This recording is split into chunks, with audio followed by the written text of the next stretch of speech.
Good morning students. आज का आपका टॉपिक है सिलिकॉन्स।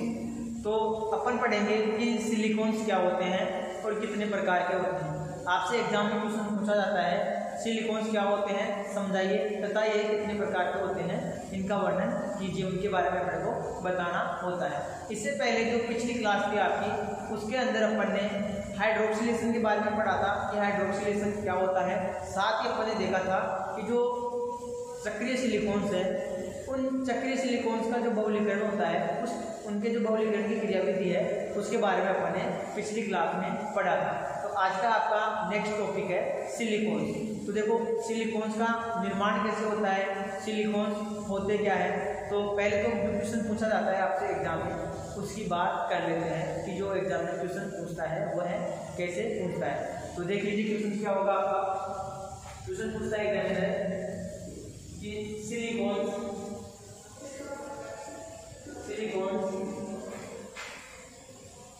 क्या है तथा यह कितने प्रकार के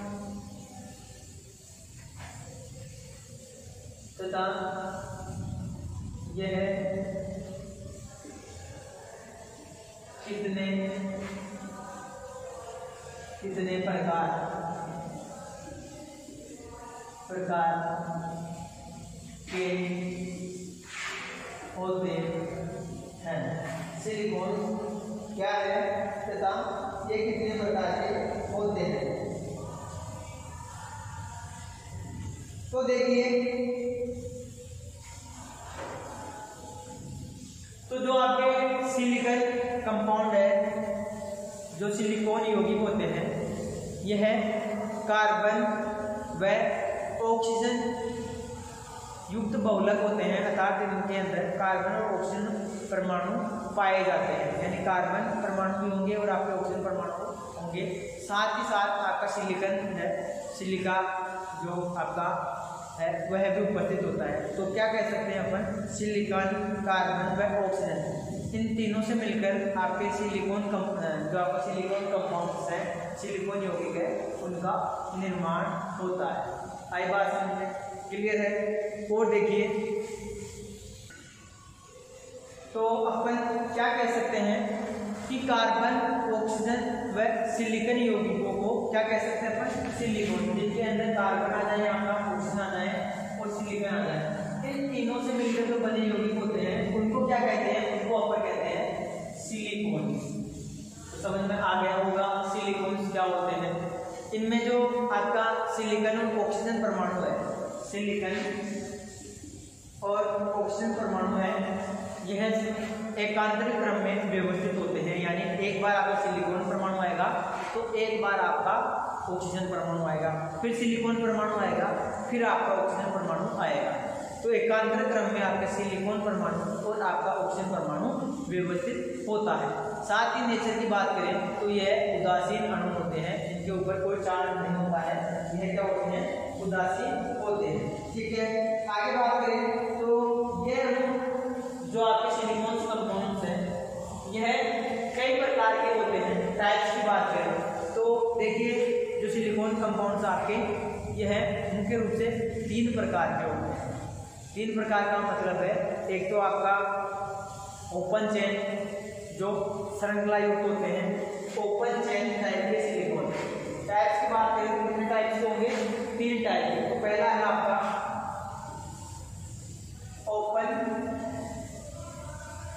open chain type silicon. Open chain type silicon पहला टाइप क्लियर हो गया कि पहले कौन से होंगे, खुली श्रृंखला युक्त सिलिकॉन। दूसरे होंगे आपके रिंग टाइप सिलिकॉन। दूसरा कौन सा होंगे आपका ring type silicon. Ring type के अंदर क्या होगा, ऐसे सिलिकॉन जिनके अंदर रिंग का फॉर्मेशन होता है, जिनके अंदर साइक्लिक रिंग या वलय बनती है, उन्हें रिंग सिलिकॉन बोलते हैं।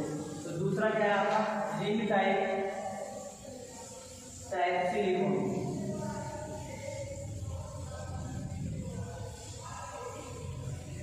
और थर्ड है आपका क्रॉस बॉन्डेड सिलिकॉन या जाल युक्त सिलिकॉन। थर्ड कौन सा है आपका, क्रॉस बॉन्डेड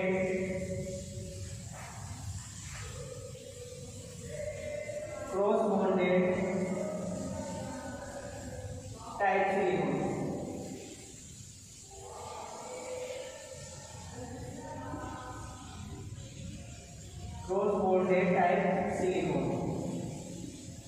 ठीक है, ये हो गए आपके सिलिकॉन जो कितने टाइप्स के होते हैं, 3 टाइप के। एक हो गए आपके ओपन चेन श्रृंखला युक्त आपके सिलिकॉन, फिर दूसरे चक्रीय सिलिकॉन, तीसरे आपके जाल नुमा या क्रॉस बॉन्डेड सिलिकॉन होते हैं।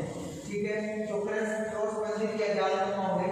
सबसे पहले अपन बात करेंगे आपके ओपन चेन टाइप सिलिकॉन। सबसे पहला जो सिलिकॉन है आपका वह है ओपन चेन टाइप सिलिकॉन, जिसको क्या बोल सकते हैं अपन, खुली श्रृंखला युक्त सिलिकॉन।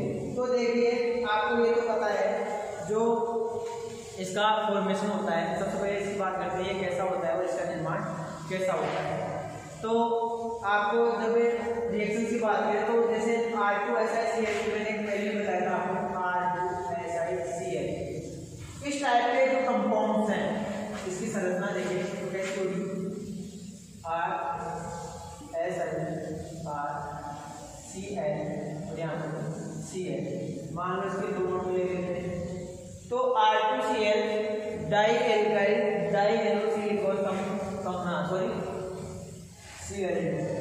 तो क्या होगा एक compound di alkyl silicon dichloride, या क्या बोल सकते हैं इसको अपन, इसको क्या कह सकते हैं कि जो आपका ये कंपाउंड है, कौन सा कंपाउंड, जिसके अंदर आपके 2 क्लोरीन परमाणु उपस्थित है, जिसको बोलते हैं डाइक्लोरोसिलेन बोलते हैं। सॉरी इसका नाम ये भी होता है क्या,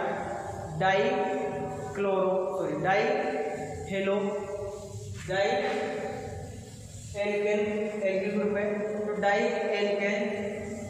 डाइक्लोरोसिलेन कंपाउंड। ये एक तरह से क्या है आपका सीलेन योगी का अपन पहले देख चुके हैं, इसको पहले वाली क्लास में अपन देखा था, ये क्या है आपका सीलेन कंपाउंड है। तो ठीक है, तो क्या कह सकते हैं, तो डाइक्लोरोसिलेन कंपाउंड का यदि अपन क्या करवा दें, यदि अपन जल अपघटन करवा दें, तो जल अपघटन करवाएंगे तो आपकी ओपन चेन या साइक्लिक सिलिकॉन का निर्माण होता है, साइक्लिक सिलिकॉन का निर्माण होता है, या सॉरी साइक्लिक क्या आपके ओपन चेन यानी है साइक्लिक या खुली श्रृंखला युक्त सिलिकॉन आपके क्या है सिलिकॉन्स का निर्माण होता है। कैसे होगा देखो, मैं क्या करवा दूं, H2 से रिएक्शन करवा दूं, H पॉजिटिव और OH नेगेटिव। ठीक है, टूटेगा और क्या ले लेगा, यहाँ से -2HCl हो जाएंगे, 2 क्लोरीन के अणु क्या हो जाएंगे, बाहर निकल जाएंगे। ऐसी रिएक्शन अपन ने कहाँ पढ़ी थी, बबलीकरण की क्रियाविधि में ये रिएक्शन पढ़ी थी अपन ने पिछली क्लास में, आपको पता हो तो बात कर रहे हैं इसकी, तो क्या बनेगा RSiROH और OH। ठीक है, अब देखो ये हो गया। अब मैं यहाँ पे इससे 2 कंपाउंड बन सकते हैं, कौन कौन से देखिए, यदि आप अपघटन करवा के कीटोन भी बना सकते हो और आप बना सकते हो डाइहाइड्रोजन टेट्राएल्केन भी बना सकते हो। कैसे बनाओगे देखना ही, अगर मान लो यहाँ से ये दोनों है, यहाँ से 2H2 मॉलिक्यूल बाहर निकालोगे, -2H2 मॉलिक्यूल करोगे, दिख रहा है आगे, दिख जाएगा, थोड़ा थोड़ा लिख देते हैं, दिख जाएगा -2H2 मॉलिक्यूल, तो 4 तो हाइड्रोजन निकल गए हैं कितने यहाँ पे, 2 ऑक्सीजन 2 हाइड्रोजन, 2 ऑक्सीजन 2 हाइड्रोजन की 2 है, तो 4 हाइड्रोजन निकल गए, एक 2 ऑक्सीजन निकल गए, तो बचेगा क्या, ऑक्सीजन कितने हैं यहाँ पे, 2 दूनी 4, कितने हैं 2 दूनी 4, ऑक्सीजन 4, 2 यहाँ पे 2 यहाँ पे 4, हाइड्रोजन कितने 2 यहाँ पे 2 यहाँ पे 4, तो ऑक्सीजन निकले 2, हाइड्रोजन निकले 4, तो क्या बनेगा, एक कीटोन संरचना बनेगी। क्या बनेगी, कीटोन संरचना बनेगी। और कैसे बनेगी देखना, 2 मॉलिक्यूल, कितने मॉलिक्यूल, 2 मॉलिक्यूल, यहाँ पे R इसी लिखकर ये R, यहाँ पे डबल बॉन्ड, तो एक ketonic silicon di silicon ketonic structure बन रही है इसकी, ये कीटोनिक संरचना है, कीटोनिक ग्रुप है। ठीक है, तो मैं क्या कह रहा हूँ कि जो आपकी कीटोनिक संरचना प्राप्त हो रही है, ये तो क्या है आपका अप्रैक्षित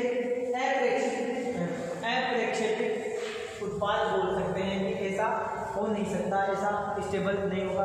तो यदि आप दोनों एसिड निकालते हो तब तो आपका कीटोनिक सिलिकॉनिक कीटोन बनेगा।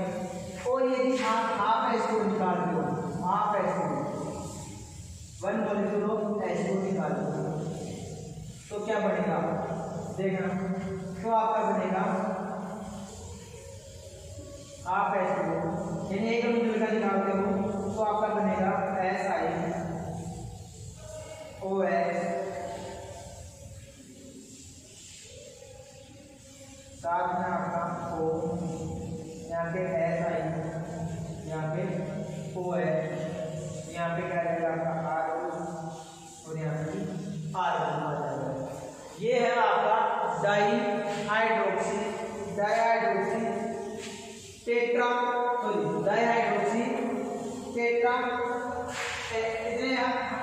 कितने एल्केन यहाँ पे देखिए 1 2 तो फिर आपके 2 4 एल्केन, एक आ यहाँ पे और एक आ यहाँ पे, तो क्या हो जाएगा डाईहाइड्रोक्सी टेट्रा एल्किन या टेट्रा एल्केन सिलिकॉन, क्या बोल सकते हैं इसको डाई, लिख देता हूँ यहाँ पे, इसका नाम क्या होगा डाईहाइड्रोक्सी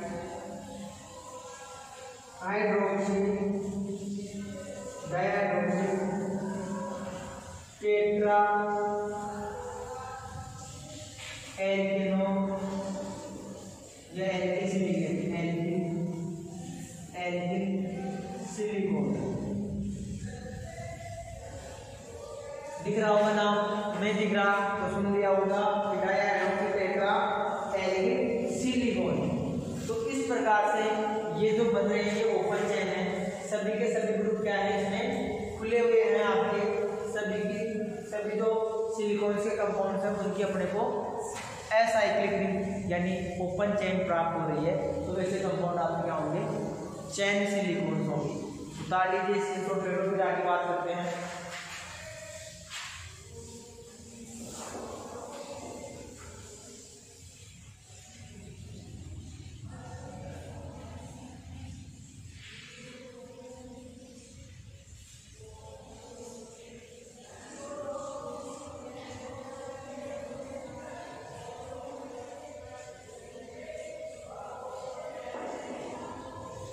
आगे देखो चक्रीय सिलिकॉन है, उसको अपन ने पिछली क्लास में पढ़ा था।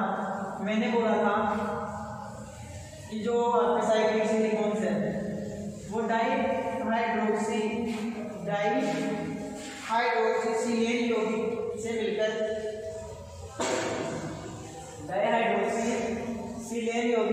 से मिलकर बने हुए होते हैं। डाईहाइड्रोक्सी सिलेन यौगिक कौन सा था आपका, ये था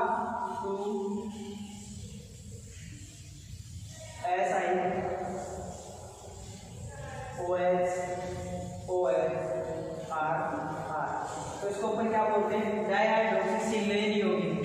यदि डाईहाइड्रोक्सी सिलेन यौगिक आपस में संगठित हो जाएं तो एक वलय का निर्माण करते हैं और वह वलय होती है आपकी साइक्लिक सिलिकॉन की। साइक्लिक सिलिकॉन कैसे होते हैं मैंने आपको स्ट्रक्चर बताई थी। इनके अंदर जो बंध पाया जाता है, यदि सिलिकॉन ऑक्सीजन बंधयुक्त होते हैं ये, और ये सिलिकॉन ऑक्सीजन बॉन्ड क्या होते हैं काफी मजबूत होते हैं, काफी स्टेबल होते हैं, काफी मजबूत होते हैं। तो मैं कह रहा हूँ कि जब आपकी ओपन चेन बन रही है, वो ओपन चेन का प्रारंभिक सिरा और अंतिम सिरा आपस में जुड़ जाए तो साइक्लिक सिलिकॉन्स का निर्माण होगा। ठीक है, तो कैसे होगा देख लीजिए, कैसे होगा साइक्लिक सिलिकॉन, ऑक्सीजन आ जाए, मान लो ये फिर सिलिकॉन आ जाए, फिर ऑक्सीजन आ जाए, फिर सिलिकॉन आ जाए, फिर ऑक्सीजन आ जाए, फिर सिलिकॉन आ जाए, फिर ऑक्सीजन आ जाए। तो ये जो होंगी साइक्लिक बन गई और आपके यहाँ पे यहाँ पे आर ग्रुप, यहाँ पे आर ग्रुप, यहाँ पे आर ग्रुप, यहाँ पे आर ग्रुप। तो ये संरचना बन रही है, ये साइक्लिक संरचना बन रही है। तो ऐसे सिलिकॉन को क्या बोलते हैं साइक्लिक सिलिकॉन। तो इस प्रकार क्या हो गया आपके, पहला ओपन चेन हो गया और दूसरा हो गया आपका साइक्लिक टाइप के सिलिकॉन। क्लियर है, ये हो गए आपके साइक्लिक सिलिकॉन। अब आपका थर्ड आता है क्रॉस बंध युक्त या जाल युक्त सिलिकॉन। इसको उतार लीजिए, स्क्रीनशॉट ले लो, आगे बात करते हैं।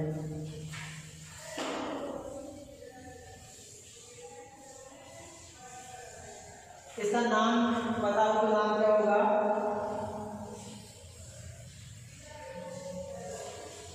इसका नाम होगा, 3 अणु है सिलिकॉन के, तो क्या बोलेंगे? Tris cyclohexamethyl siloxane. ऐसे यदि मान लो इसकी 4 यूनिटें आ जाए, तो 4 यूनिटों वाले कंपाउंड की जो साइक्लिक संरचना होगी वह कैसी होगी वो भी देख लेते हैं। तो देखो 4 अणु आ जाएंगे, एक स्ट्रक्चर बोल देता हूँ आपको, समझ जाओगे आप। यदि 4 अणु आ जाए तो क्या होगा? सिलिकॉन, ऑक्सीजन, सिलिकॉन, ठीक है। फिर आपका सिलिकॉन, यहाँ पे ऑक्सीजन, फिर यहाँ पे ऐसे करते हैं सिलिकॉन, फिर ऑक्सीजन, फिर आपका एक silicon, oxygen, silicon, oxygen, oxygen, silicon, और सिलिकॉन। ये आप अपने बॉन्ड बना लें और यहाँ पे क्या करना है आपके आर ग्रुप, ये आर ग्रुप आ गया आपके, ये आर हो गया, ये आर हो गया और ये आर हो गया। तो ये 4 कंपाउंड कंटेनिंग स्पीशीज है इसकी सिलिकॉन की। आई बात हमें क्लियर है, समझ में आ गया होगा।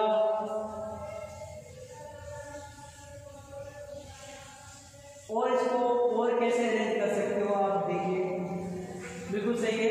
और आप अगर इसको ऐसे भी लिख सकते हो, कैसे? जैसे मान लो सिलिकॉन को 4 कोनों पे अरेंज कर दिया, ऑक्सीजन लिख दिया, यहाँ पे ऑक्सीजन लिख दिया, यहाँ पे सिलिकॉन लिख दिया, ऑक्सीजन लिख दिया, सिलिकॉन लिख दिया, ऑक्सीजन आ गया और सिलिकॉन आ गया। तो आप इसको ऐसे भी लिख सकते हो। एक ही बात है, कंफ्यूजन नहीं होना है। वो लंबा दिख रहा है, ये आपको वृत्त के समान दिख रहा है, बट दोनों बात एक ही है, दोनों एक ही है।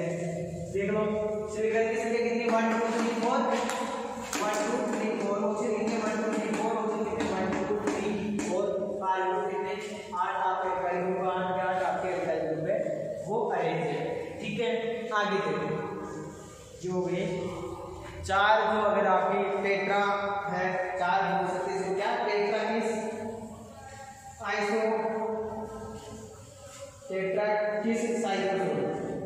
किस साइक्लो डाइमेथिल सिलेक्सोन या सिलिकॉन बोल सकते हैं इसको। ये तो ये हो गए। अब बात करते हैं आपका थर्ड टाइप क्या था? Cross bonded type silicon, cross बंधयुक्त या जाल युक्त सिलिकॉन, वो क्या होगा? तो देखो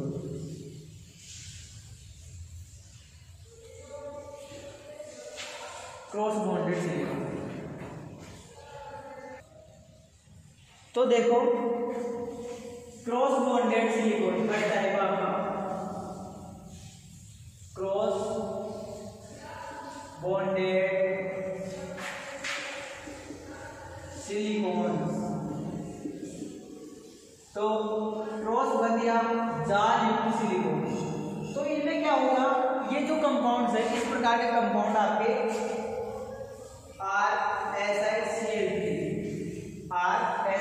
RSiCl3 जो टाइप के कंपाउंड्स होते हैं, ये कंपाउंड्स क्या करते हैं?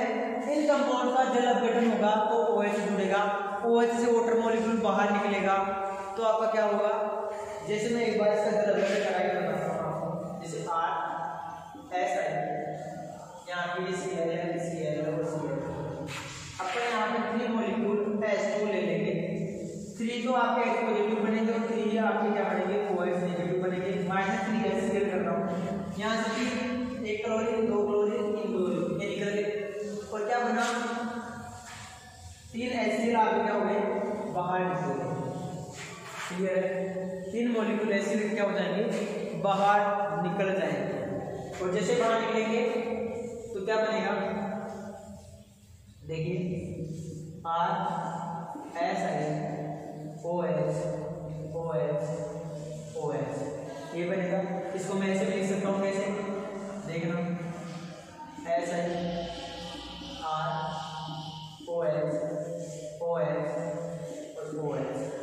क्लियर है।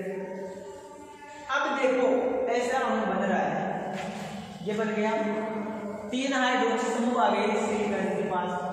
अब यहाँ से ऐसे मान लो, ऐसे 5-10 अणु आपने रिएक्शन करवाए, मान लो यहाँ पे 6 अणु रिएक्शन करवाए, तो यहाँ पे 6 अणु बनेंगे। अब ये 6 अणु आपस में बॉन्डिंग करेंगे तो कहाँ से तो यो OH निकलेगा, कहीं से आपका हाइड्रोजन निकलेगा, एक समूह से OH निकलेगा, फिर यहाँ से OH निकलेगा, हाइड्रोजन निकलेगा, और ये आपस में क्या कर लेंगे, बॉन्ड बना लेंगे। आपस में क्या कर लेंगे, बॉन्डिंग कर लेंगे, और क्या होगा, अलग अलग अणु आपस में इनके जो फ्री साइड्स है, फ्री वैलेंसी है, उनसे आके जुड़ जाएंगे और एक क्रॉस जाल नुमा बड़ी संरचना का निर्माण कर लेते हैं, और उसी को अपन क्या बोलते हैं, क्रॉस बॉन्डेड सिलिकॉन कंपाउंड बोलते हैं, या जाल युक्त सिलिकॉन यौगिक कहते हैं। कैसे बनेंगे इनकी स्ट्रक्चर, अपन स्ट्रक्चर की बात कर रहे हैं, ठीक है। फॉर्मेशन मैंने बता दिया कि RSiCl3 टाइप्स के कंपाउंड्स है, वो आपस में क्या, उनकी जल अपघटन की क्रिया के फलस्वरूप ये बनेंगे, और इनसे वाटर मॉलिक्यूल निकलेगा, और इनके जल अपघटन से आपका क्या बनता है, क्रॉस बॉन्डेड सिलिकॉन कंपाउंड्स बनेंगे। क्लियर है। यहाँ तक आगे देख लेते हैं अपन, इसकी स्ट्रक्चर की बात करते हैं कि स्ट्रक्चर, इसकी संरचना कैसी होती है। तो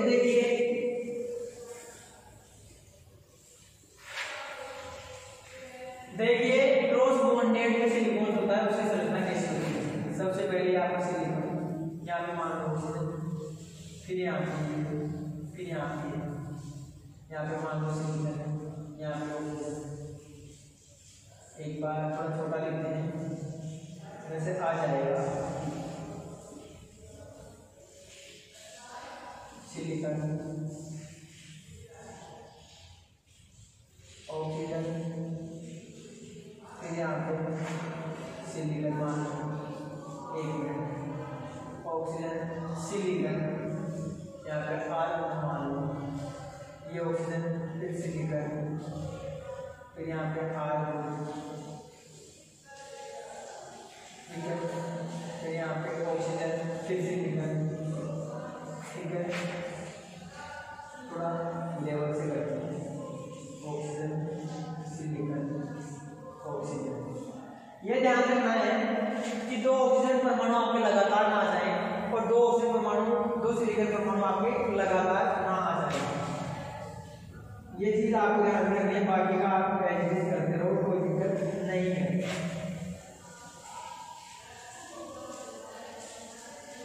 दिख रहा है मुझे?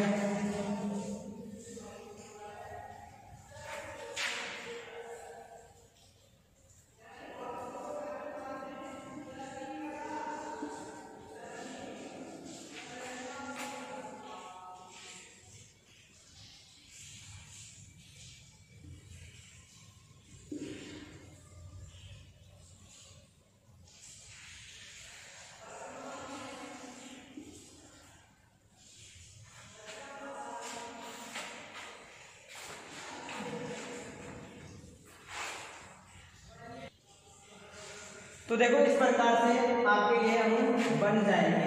नीचे दिख रहा है या नहीं दिख रहा आपको? थोड़ा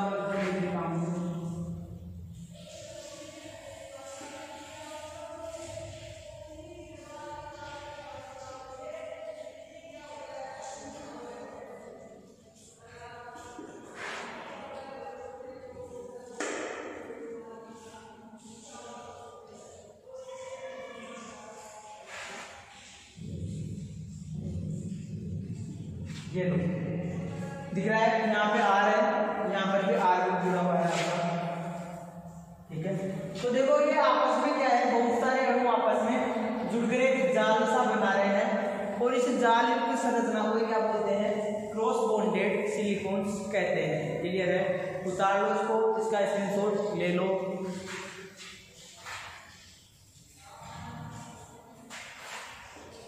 दिख नहीं रहा आपको तो एक बार रुकिए, इसको मैं थोड़ा सा ऊपर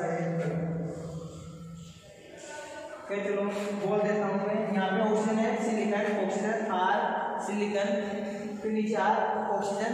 ठीक है, तो ये होती है। अभी आप वैसे बना सकते हो कि सिलिकॉन आएगा एक बार आप ऑक्सीजन परमाणु आएगा, फिर सिलिकॉन आएगा, फिर ऑक्सीजन परमाणु आएगा, और इस प्रकार से क्रॉस बॉन्डेड संरचना बनती है, जिसको अपन क्या कहते हैं, क्रॉस बंधयुक्त सिलिकॉन्स कहते हैं। उतार लो, स्क्रीनशॉट ले लो इसका। आगे ठीक है, आगे चलते हैं। आगे एक क्वेश्चन और पूछा जाता है एग्जाम में कि फोस्फाजीन का महत्व क्या है, या फोस्फाजीन के उपयोग क्या है। पूछा हुआ है आपके एग्जाम में क्वेश्चन कि जो फोस्फाजीन है,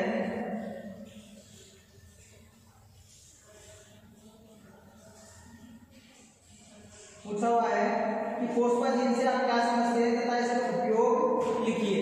क्वेश्चन पूछा हुआ है फोस्फाजीन से आप क्या समझते हैं तथा इसके उपयोग लिखिए। तो देखिए, फोस्फाजीन के बारे में हमने पिछली क्लास में देख लिया था, बहुत अच्छे से पढ़ लिया था। पूरी क्लास अपन ने पूरी क्लास में फोस्फाजीन ही पढ़ी थी, तो आप वहां से देख लेना कि फोस्फाजीन होती क्या है। अब बात करते हैं इसके उपयोग की। तो फोस्फाजीन के यूजेज, तो पहला क्वेश्चन क्लियर हो गया, सिलिकॉन क्या है, कितने प्रकार के होते हैं। अब है फोस्फाजीन से आप क्या समझते हो और इसके यूजेज क्या है। तो फोस्फाजीन मैंने पहले करवा दी है, होती क्या है, कैसे बनता है, संगठन वगैरह सब कुछ क्लियर हो चुका है। अब बात करते हैं फोस्फाजीन के उपयोग। क्वेश्चन है आपका फोस्फाजीन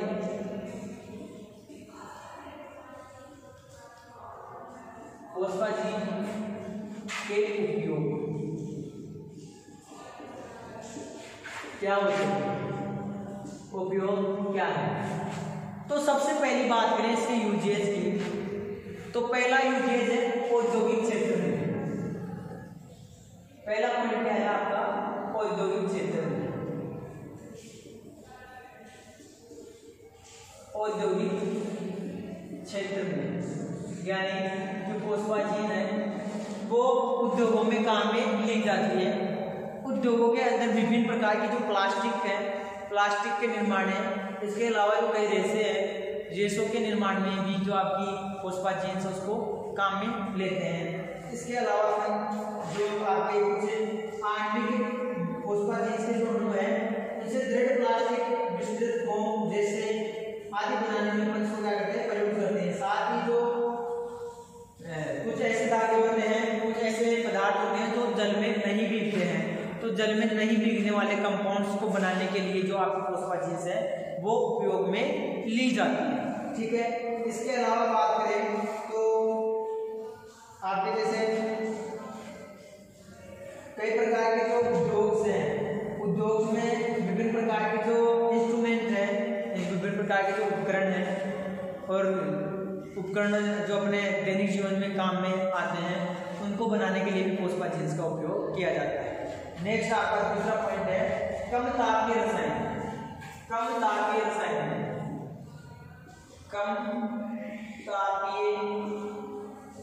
कम तापीय रसायन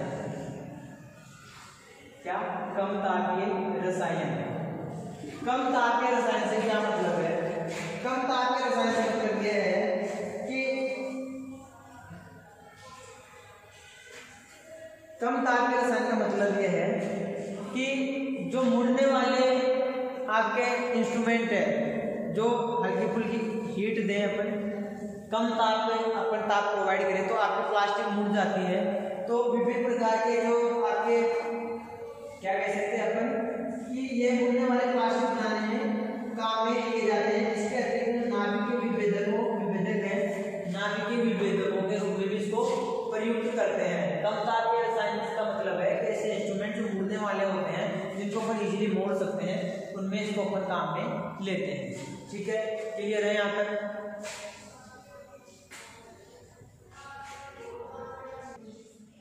इसके अलावा कम तापीय रसायन के अंदर ही, कम तापीय रसायन का मतलब होता है कम तापीय केमिस्ट्री के अंदर इसका यूज किया जाता है। साथ ही जो आपके गैसकेट है, वाहनों के गैसकेट वगैरह, होज वगैरह, इनके निर्माण में भी इसका उपयोग किया जाता है। नेक्स्ट आपका थर्ड है वो है चिकित्सा क्षेत्र में।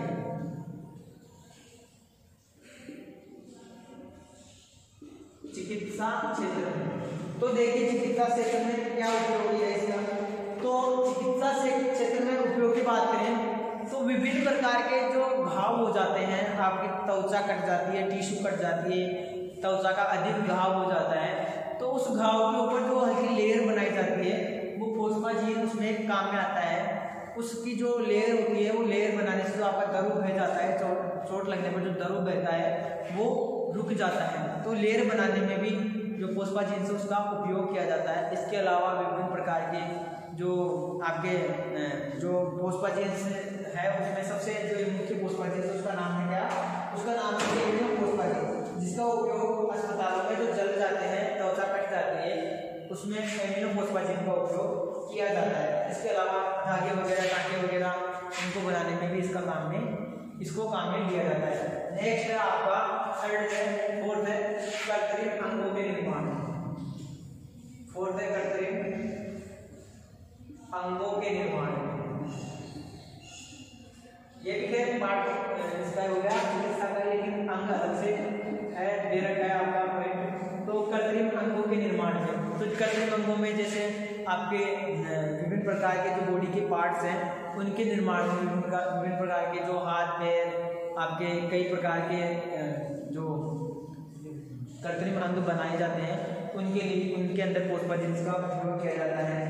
बात करें तो इनके जो मुख्य चीजें बनाई जाती है वह है आपकी कृत्रिम रक्त वाहिनियां, यानी जो कृत्रिम रक्त वाहिनियां हैं उनको बनाने के लिए आपके फोस्फाजीन का उपयोग किया जाता है। और मुख्य रूप से कौन सी फोस्फाजीन का उपयोग किया जाता है वो भी देख लीजिए। CH2 का होल ट्वाइस PN। इस प्रकार के जो आपका ये कंपोनेंट है ये क्या है, ये फोस्फाजीन ही है। क्योंकि फोस्फाजीन फॉस्फोरस और नाइट्रोजन कंटेनिंग स्पीशीज है, मैंने पहले बताई थी। फॉस्फोरस और नाइट्रोजन युक्त कार्बनिक पदार्थ होते हैं उनको अपन फोस्फाजीन कहते हैं। तो आपका एल्किल डाइक्लोराइड, मीथेन और PN का होल है, ये जो कंपाउंड्स हैं इसका मुख्य उपयोग किया जाता है कृत्रिम अंगों के निर्माण में। तो चिकित्सा क्षेत्र में भी अपन चिकित्सा क्षेत्र या कृत्रिम अंगों के निर्माण में फोस्फाजीन का उपयोग किया जाता है। क्लियर है। इसके अलावा जो आपके नरम खिलौनों के रूप में विभिन्न प्रकार के जो बच्चों के खिलौने वगैरह हैं, फिफ्थ टाइप आपका नरम खिलौने बनाने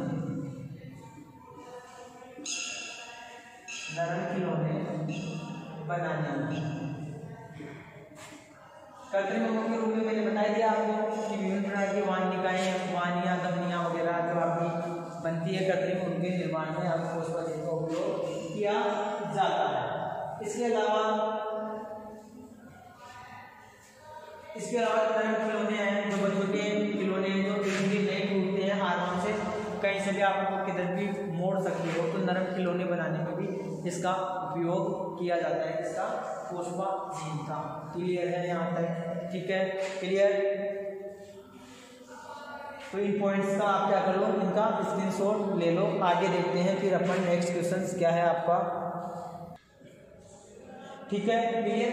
आगे देखिए, आगे एग्जाम में एक क्वेश्चन और पूछता है, और वो क्वेश्चन क्या है ये लीजिए। और ये क्वेश्चन इस यूनिट का लास्ट क्वेश्चन है। इस क्वेश्चन के बाद में आपकी ये यूनिट जो 5th यूनिट थी वो खत्म हो जाएगी, उसका ए पार्ट भी कंप्लीट हो जाएगा आपका और बी पार्ट भी कंप्लीट हो जाएगा। तो देखिए एक क्वेश्चन और बचा हुआ है, वो है पूछा हुआ है, क्या है क्वेश्चन पूछा हुआ है इनऑर्गेनिक पॉलीमर। क्वेश्चन था आपका अकार्बनिक पाउडर से आप क्या समझते हो। क्वेश्चन है अकार्बनिक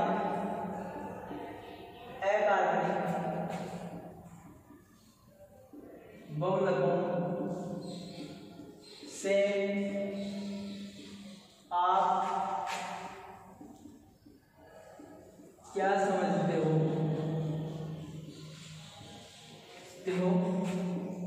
साथ ही पूछा हुआ है कार्बनिक, क्या पूछा हुआ है, कार्बनिक व अकार्बनिक कार्बनिक व अकार्बनिक, कार्बनिक व अकार्बनिक बहुलकों में अंतर स्पष्ट कीजिए। ये आपसे एग्जाम में क्वेश्चन पूछा हुआ है और कई बार पूछा हुआ है, खूब बार क्वेश्चन रिपीट्स है पिछली आपकी प्रीवियस ईयर की एग्जाम्स में। तो कार्बनिक बहुलक क्या होते हैं देखिए, इसको भी समझते हैं। ठीक है, तो सबसे पहले बात करते हैं अकार्बनिक बहुलक। तो देखो, ऐसे बहुलक जिनका निर्माण अकार्बनिक पदार्थ जैसे आपकी धातु या नॉन मेटेलिक कंपाउंड जैसे फॉस्फोरस, सिलिकॉन वगैरह अधातुओं से मिलकर होता है। तो ऐसे बहुलक जिनका निर्माण कार्बन के अलावा अकार्बनिक पदार्थों से मिलकर होता है, उन बहुलकों को अकार्बनिक बहुलक कहते हैं। इनके अंदर मुख्य रूप से जो इनकी एकलिक इकाइयाँ या इनकी जो यूनिट्स होती है, उनमें कार्बन के अतिरिक्त क्या क्या उपस्थित हो सकते हैं। कार्बन के अतिरिक्त आपका नाइट्रोजन, फॉस्फोरस, सिलिकॉन या सल्फर, अर्थात कार्बन के अतिरिक्त जो अकार्बनिक पदार्थ है उनसे मिलकर आपका अकार्बनिक बहुलक का निर्माण होता है। तो अपन क्या कह सकते हैं, जब किसी बहुलक में पुनरावृत्ति करने वाली इकाई का मुख्य तत्व यानी मुख्य अवयव आपका कार्बन के अतिरिक्त कोई अन्य तत्व हो, ठीक है, अन्य तत्व हो, कहने का मतलब क्या है, अन्य तत्व हो, यानी अन्य तत्व कौन होगा आपका, या तो नाइट्रोजन होगा या फॉस्फोरस होगा या सल्फर होगा, ठीक है, लेकिन कार्बन के अतिरिक्त होगा। यानी तो बहुलक की जो एकलिक इकाई, जो बहुलक की इकाई है, यूनिट है, उसके अंदर जो पुनरावृत्ति करने वाला आपका यौगिक होगा या कोई तत्व होगा, जो एलिमेंट्स होगा, वह क्या होगा, कार्बन के अतिरिक्त होगा। तो क्या कह सकते हैं, ऐसे बहुलक जिनका निर्माण कार्बन के अतिरिक्त किसी अकार्बनिक पदार्थ जैसे नाइट्रोजन, फॉस्फोरस, सल्फर आदि से मिलकर होता है, उन बहुलकों को अपन क्या कहते हैं, अकार्बनिक बहुलक कहते हैं। ठीक है, तो क्या कह सकते हैं कि बहुलक के अंदर जो जिस इकाई की पुनरावृत्ति होती है, वह इकाई आपकी क्या होती है, अकार्बनिक इकाई होती है। आई बात समझ में। और जिसके अंदर सामान्यतः नाइट्रोजन, फॉस्फोरस और सिलिकॉन युक्त कंपाउंड आपके क्या होते हैं, उपस्थित होते हैं। ये सारे के सारे कंपाउंड्स आपके क्या है, अकार्बनिक तत्व हैं। तो अकार्बनिक तत्वों से या परमाणुओं से मिलकर जो जिन बहुलकों का निर्माण होता है, वह बहुलक आपके क्या कहलाते हैं, अकार्बनिक बहुलक कहलाते हैं। अब बात करते हैं इनके अंतर की। तो अंतर देख लीजिए क्या क्या अंतर है इनके अंदर। तो देखो, परिभाषा क्लियर है, आपकी परिभाषा क्लियर है, ठीक है। अब एक तरफ आप मान लो इनके अंदर डिफरेंस देखना है, अंतर देखना है। कार्बनिक और अकार्बनिक बहुलकों में अपन अंतर की बात कर रहे हैं। तो एक तरफ तो मान लो, आप एक तरफ तो लिख लो, एक तरफ मानना कि आपका क्या है, सीरियल नंबर है 1 2 के ऑर्डर में चलेगा, ठीक है। एक तरफ आपके क्या है, कार्बनिक पदार्थ है। गुण देखो, एक किस किस प्रॉपर्टी में इनके अंदर डिफरेंस होता है, वो उसकी बात करेंगे। ये हो गया आपका सीरियल नंबर, ठीक है। मैं थोड़ा इसको मिटा देता हूँ, क्वेश्चन बता दिया होगा आपने, तो मैं इसको मिटा देता हूँ, ठीक है। यहाँ पे हो गया अपना सीरियल नंबर,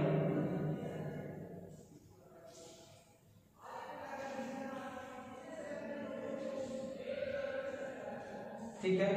यहाँ पे हो गया गुण, कि गुण क्या क्या होंगे। अपन देख रहे हैं कार्बनिक और अकार्बनिक बहुलकों के अंदर अंतर,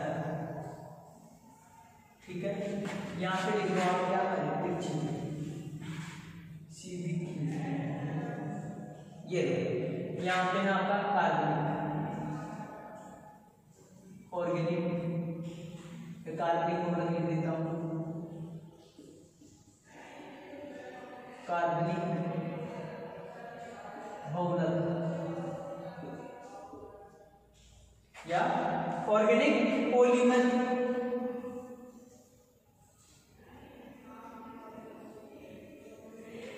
यहाँ पे आपका इनऑर्गेनिक पॉलीमर या अकार्बनिक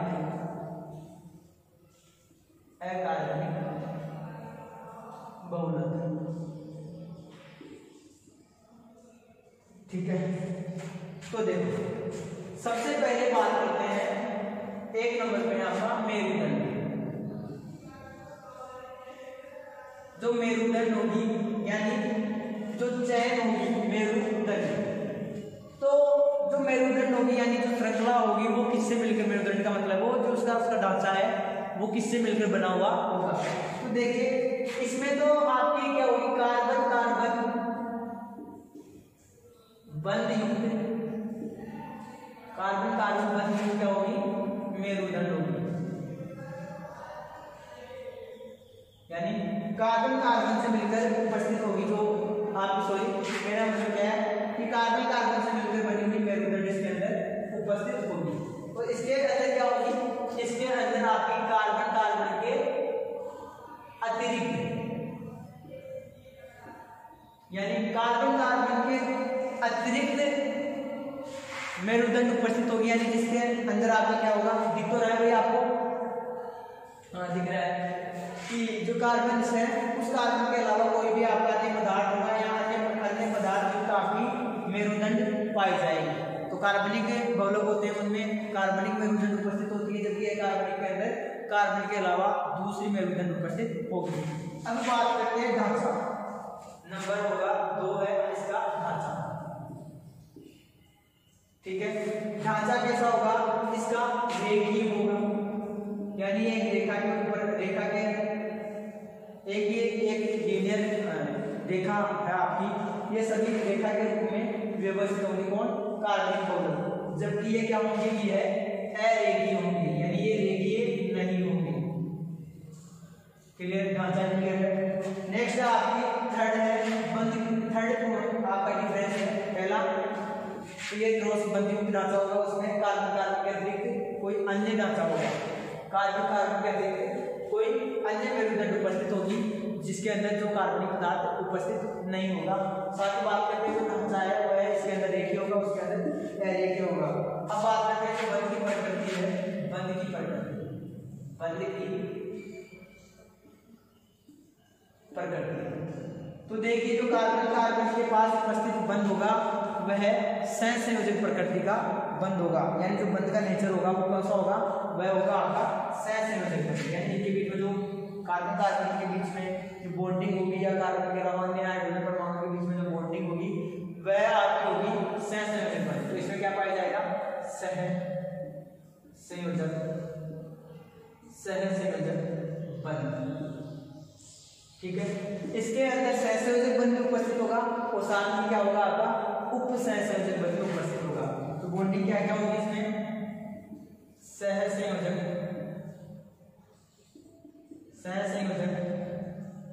व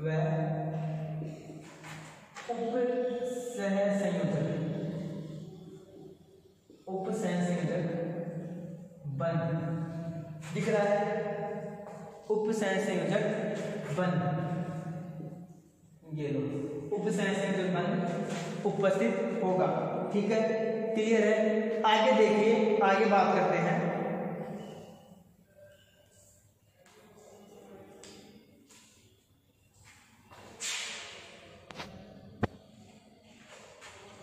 नेक्स्ट आपकी जो विलेयता, फोर्थ पॉइंट आपका विलेयता में क्या डिफरेंस होगा। विलेयता देखिए, सोल्युबिलिटी की बात करते हैं। तो देखिए सोल्युबिलिटी में जो आपका कार्बनिक कंपाउंड्स हैं ये किसी किसी विलायक में क्या होंगे, विलय होंगे, यानी ये विलयशील है, जबकि जो आपके अकार्बनिक बहुलक है ये अविलयशील है। तो क्या कह सकते हैं अपन, एक बार देखिए,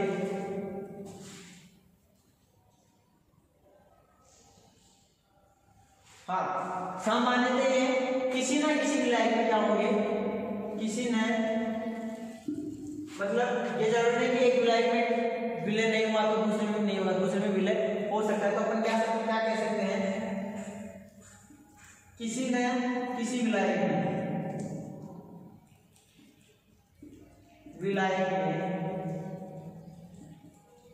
क्या होंगे, विलय होते हैं।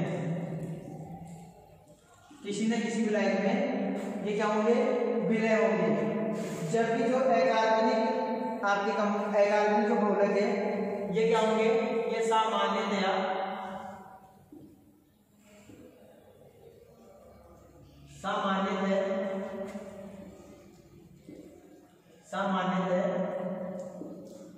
अविलय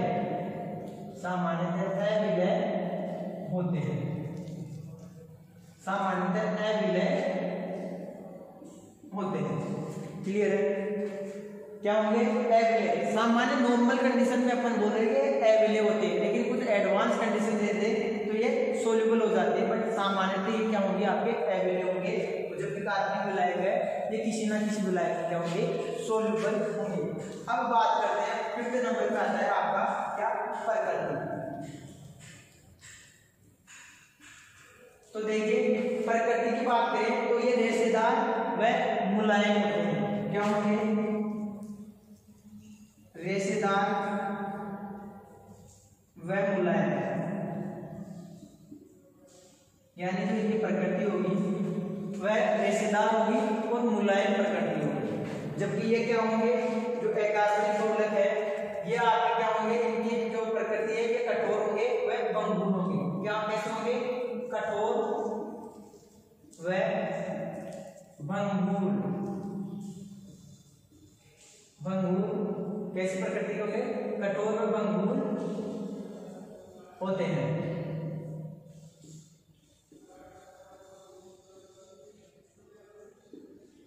क्लियर, ठीक है। तो इनकी जो प्रकृति है वह रेशेदार या मुलायम की कार्बनिक बहुलक होगी, जबकि अकार्बनिक बहुलक आपके क्या होंगे, या तो कठोर होंगे या भंगुर प्रकृति के होंगे। क्लियर है यहाँ तक। तो 5 पॉइंट मैंने क्लियर करवा दिए हैं। और अंतर की बात करें तो देखिए छठा अंतर, हाइड्रोजन बॉन्डिंग और हाइड्रोजन बॉन्डिंग। नॉर्मली जो आपके ऑर्गेनिक कंपाउंड्स हैं उनमें H बॉन्डिंग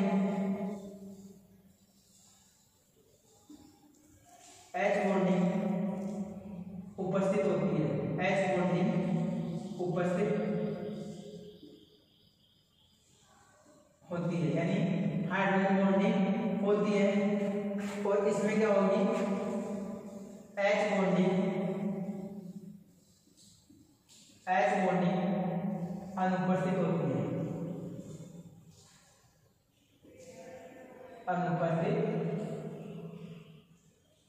अनुपस्थित होती है। क्लियर है, यानी इसमें हाइड्रोजन बॉन्डिंग का अभाव पाया जाएगा। छठा अंतर समझ में आ गया होगा आपको। अब बात करते हैं मजबूती की, कौन सा ज्यादा मजबूत होगा। तो 7वां नंबर है आपका, 7वां में क्या है, मजबूती। क्या आपका अकार्बनिक बहुलक ज्यादा मजबूत होंगे या कार्बनिक बहुलक ज्यादा मजबूत होंगे। तो ये जो कार्बनिक बहुलक है दिख रहा है, ये आपका क्या होंगे, कम मजबूत होंगे। मजबूती क्या होगी, इनकी कम होगी और इनकी क्या होगी, अधिक होगी। यानी जो इनऑर्गेनिक पॉलीमर है आपके कार्बनिक बहुलक है वो अधिक मजबूत होते हैं, इनकी मजबूती क्या होती है, ज्यादा होती है। क्लियर है यहाँ पे। तो 7 पॉइंट अपन ने देख लिए हैं। अब बात करते हैं एक और चीज की, 8वां नंबर, जैसे गलनांक। क्या,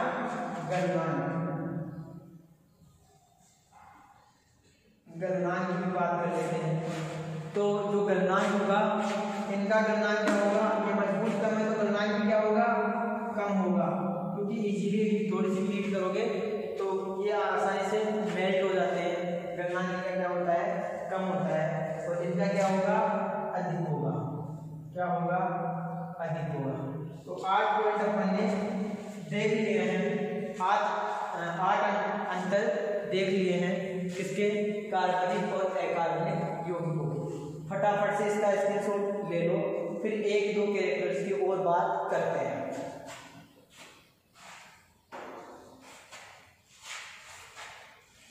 स्क्रीनशॉट ले लीजिए, फिर देखते हैं आगे और क्या इनके अंदर कैरेक्टर है।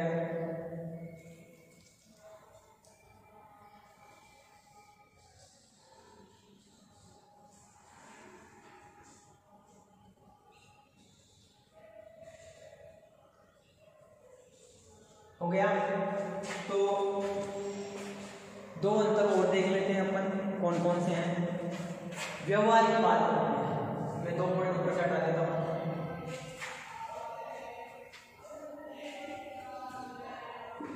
देखिए आपका 8वां पॉइंट है, 8वां पॉइंट है आपका क्या, गलनांक व्यवहार। 8 हो गए 9, 9वां पॉइंट है व्यवहार। इनका व्यवहार कैसे होता है, तो सामान्यतः जो आपके ऑर्गेनिक कंपाउंड्स है, सामान्यतः जो कार्बनिक कंपाउंड्स है, ये क्या होते हैं, ये सामान्यतः ज्वलनशील प्रकृति के होते हैं। कौन सी प्रकृति के होते हैं, ज्वलनशील प्रकृति। क्या कह सकते हैं अपन, सामान्यतया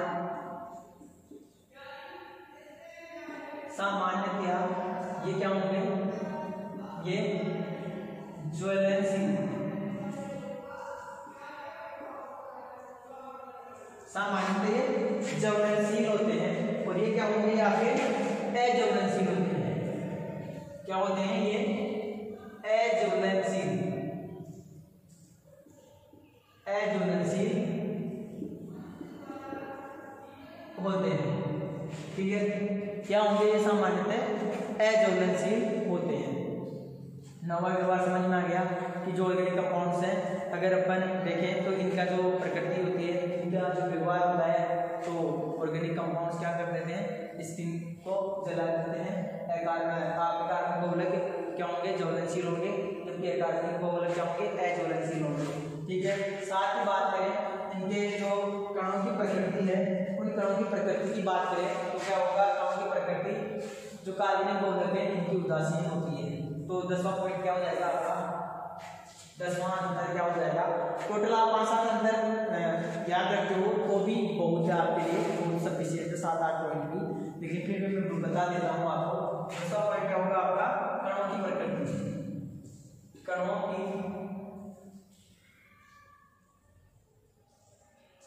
प्रकृति या अणुओं की प्रकृति बोल सकते हो आप।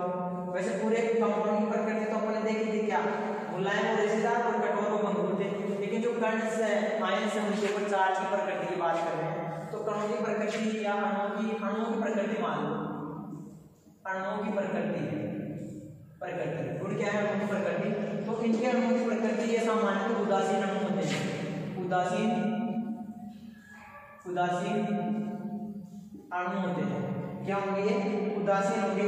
लेकिन जो यानी इसके जो अणु उपस्थित रहेंगे कार्बनिक कंपाउंड्स के, वो क्या होंगे, उदासीन होंगे। लेकिन उसकी बात करें तो ये वाले आपके जो अकार्बनिक बहुलक हैं, ये उदासीन भी हो सकते हैं, धनायन भी हो सकते हैं और ऋणायन भी हो सकते हैं। यानी जो अणु का प्रकृति है या अणु का जो नेचर है, इनका उदासीन भी हो सकता है, धनायन भी हो सकते हैं और ऋणायन भी हो सकते हैं। तो क्या कह सकते हैं, इनके अणु उदासीन